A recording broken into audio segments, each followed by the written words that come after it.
আরে আমার এই কত ছোটবেলার সাইকেলটা আমি ছাড়া কেউ যত্ন করে না, কি ময়লা পড়ে রয়েছে সাইকেলটা। আব্বা আব্বা আব্বা, ও কি ক? আমি তো একটা কাম করে ফেলেছি। কি কাম করছ? আমি তো আপনার সাইকেল বেচনের বিজ্ঞাপন ফেসবুকে দিয়ে দিছি। কি তুই আমার সাইকেল বেচনে বিজ্ঞাপন ফেসবুক দিছিস মানে? জানো সেই সাইকেলটা সাথে আমার কত স্মৃতি জড়ায় আছে। এই সাইকেলটা আমার আব্বু আমার কিনে দিছে। ছোটবেলা আমি এই সাইকেলটাতে আমি স্কুলে যাইতাম।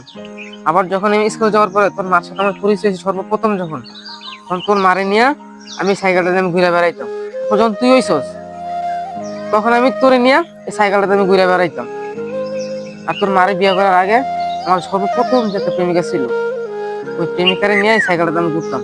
যাক, ওই কথা তোরা না কই, এই কথা শুনে তোর লাভ নেই। আব্বা, 12,000 টাকা দাম কইছে। টাকা কিন্তু গয়না নিস, জাল জাল টাকা আবার মানুষে ধরাই দেবো। পোলা টাকা তো চিনস না।